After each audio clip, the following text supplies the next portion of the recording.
Yeah, welcome.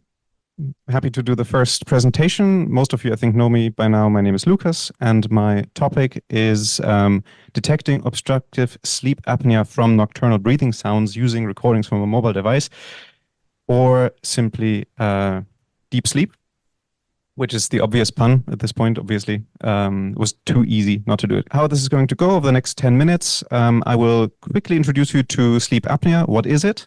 Then we need to talk about how would you detect it if you wanted to do that. Then I'm going to show you the results. So did it work? And then I'm going to talk a bit about the next steps. All of this in 10 minutes. This project has been consuming my life for the last few weeks, so this is going to be very challenging. So bear with me. Okay, so first things first, what is obstructive sleep apnea? Well, it looks a bit like this. For people who sleep next to you or in the same room, it's mainly snoring and maybe some gasping sounds at night. For you, it can be a little bit more serious. Symptoms of sleep apnea, which is when the soft tissue of your throat and respiratory tract is collapsing to a degree, which makes it difficult for air to flow. It actually makes it difficult for you to breathe at night. So symptoms include tiredness, obviously, because you don't sleep well, morning headaches, inability to stay focused during the day, dry mouth, and you can already tell that these are not very specific symptoms. Probably most of us are feeling these right now. Later down the line, it can be more serious. If it is untreated, severe sleep apnea can lead to an increased risk of heart problems and even stroke. So it is definitely something that you would like to get ahead of if you knew that you had it. The gold standard to diagnose it is a nighttime in-laboratory level 1 polysomnography or PSG test. Looks a bit like this. Not the most restful night of sleep, I would guess. Also, they do wake you up in the middle of the night and put you on a CPAP machine to force air into your respiratory system. And I mean, look at the guy. He looks wired, is maybe a pun appropriate at this point. It is more common than you think because it is estimated that up to 1 in 7 people, so that would be like 1 billion people worldwide, suffer from this condition to some degree.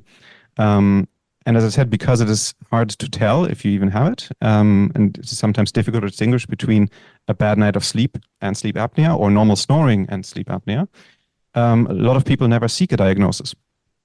And people who want to seek a diagnosis may find that it takes quite a long time. It's not something that you can just do. You don't usually just go to your doctor and then you book an appointment in a sleep laboratory. Because it's an inpatient procedure, it takes quite a lot of time to get settled. And that is another barrier to people not doing it and therefore not receiving treatment. So that then brought me to my really my project question, which is, given that I personally am someone who hates not knowing, can I help people know more about their own sleep? And how can you do this with a low barrier to entry? We kind of already said it. The idea is that you take your smartphone, a thing that almost everybody has nowadays, which is equipped with a pretty good microphone. You place it next to you on your nightstand and you record yourself while you sleep. There are some applications that, of course, allow you to record yourself, and you can just use your basic recording app. But the idea here is that we use machine learning to evaluate the recording as well, so that by the time you wake up in the morning, you can get an analysis of how much your phone detected sleep apnea. So you record yourself at night and you evaluate. Comparing that to going to a sleep laboratory, this is hopefully a little bit easier in terms of user experience. But what I also want to stress, and this is really important to me, this is not supposed to at any point replace a real medical diagnosis. So this is something that I feel strongly about. I don't want machine learning or AI to necessarily move into a space where you say, don't go to see a doctor when you have a serious condition. This is supposed to fill the space that currently seems to exist between not knowing anything and going to a sleep laboratory, which is a lengthy and difficult procedure.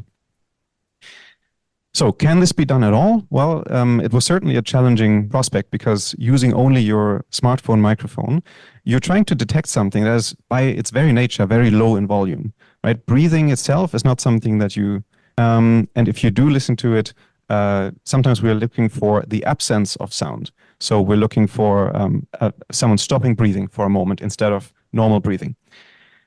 And that is made worse by background noises, right? So if we have an air conditioning unit on, if you have a mini fridge in your bedroom because you're a student and you're living in a dorm, if you live next to a busy street, rail tracks, whatever it may be. Everyone sleeps, and people live everywhere where you can live on this planet. So obviously the background noises will be quite varied. And then, of course, there's still the issue that there's also normal snoring, which is not sleep apnea. So we also want to distinguish between those types. I don't know if you can tell the difference. I certainly struggle.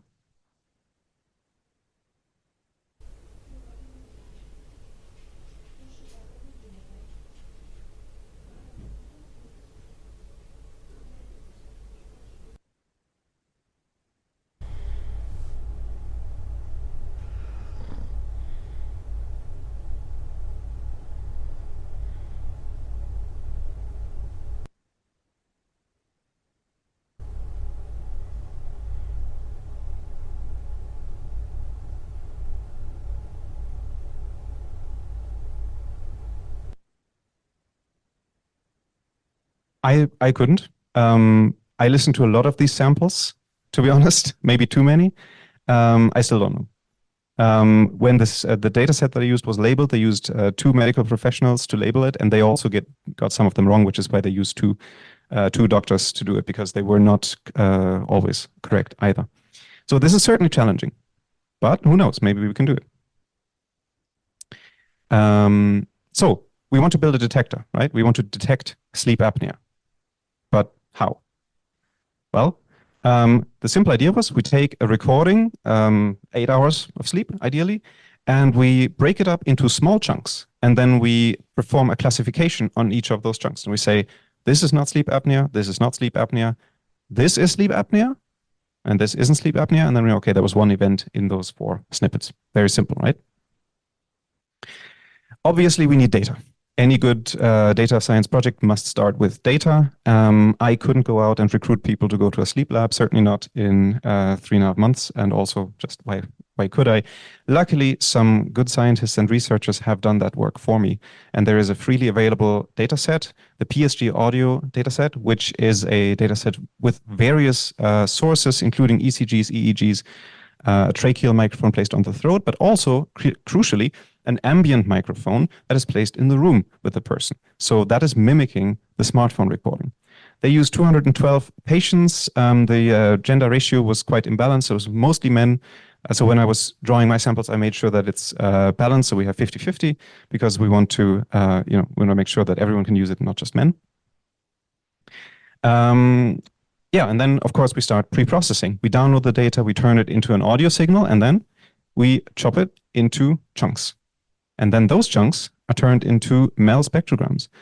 And a MEL spectrogram, if you're not familiar with it, is a visual representation of sound. On the y-axis, you have frequency. On the x-axis, you have time. So here we have, actually, here's an older one. This is 20 seconds. I switched to 30 seconds later. And the intensity of the pixel value, so the brightness, basically, is the decibels. And this is someone breathing at night. So these columns that you can see here, this is an in-breath. Right? You can see the rhythm here. Then you have the fuzzy bit at the bottom, that is background noise, and the dark stuff at the top is the silence in those frequency ranges. And once we have those, we have images, right? We have turned sound into an image, which means we can put it into a convolutional neural network, which then extracts features from these images and tries to understand what are the commonalities between obstructive sleep apnea and non-sleep apnea. One more thing that I also spend quite a lot of time on is data augmentation, because I wanted to increase my data set, the amount of data that I had. Data augmentation is usually used in image classification where, for example, you take a picture of a dog and then you take that same picture and you twist it slightly or you flip it upside down into the network. It looks like it's new data. And that makes sense with spectrograms as well, but you have to be very careful because, of course, you have a time dimension. So if you flip that, then you've created nonsense. So what I did is I added background noises. I selected some from some website freely available Creative Commons background noises, city sounds, rain sounds, some bird song, air conditioning, all of this, just to also add some more variety and make the predictions more robust. Right. And then, of course, we need to decide how we measure the goodness of our model. How well does it perform? Well, in both cases, it was important to me to avoid both false negatives and false positives, because if we have too many false negatives, that means we're missing a lot of cases, and then we're not helping anyone. But I also wanted to avoid false positives, obviously, because if I tell someone, hey, you have 130 events, you should go to see a doctor, and then they don't actually have something and go through all that trouble to go to a sleep laboratory, that's not great either. So the metric for that is the F1 score that balances false negatives and false positives quite nicely. And if you're not familiar with it, it's a scale from 0 to 1. 0 is terrible and 1 is really great, but 1 is almost impossible to achieve. But of course, if you do, great job. Okay, so how did we actually do? Well, starting with just guessing. So I used 3 classes, a negative class, no apnea at all, and then 2 different types of apnea. If I'm just guessing which one it might be, then I'm at 0.33. I then started with a baseline model, a very simple multi-layer perceptron, just fed the audio signal straight into it. It also does something like this. It tries to understand this the relationship between the values. I got to 0.43 with that, not great. I used then built my own baseline convolutional neural network to extract features from the spectrograms. Got to 0.558. Then I moved on to transfer learning using some analysis pre-trained models with ResNet 50, VGG16, and ConvNext. Got up to 0.63.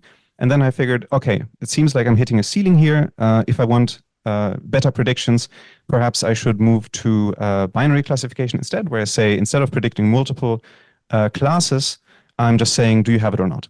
And with that approach, I then got to 0.77 on the F1 score scale, and that was a ConvNext pre-trained neural network with 2 classes. Now, I promised that I would show you the results of this, and this is what I'm going to do here. It says live demo, live in the sense that you're all here and you can see it as it's happening, but it is a video. It is a video in the interest of time and in the interest of avoiding too many technical problems. So here's a very simple illustration, right? We have an interface, and I have put a no apnea clip, 30 seconds, into the classifier, and I said, tell me what that is. And it correctly classified this as non-apnea.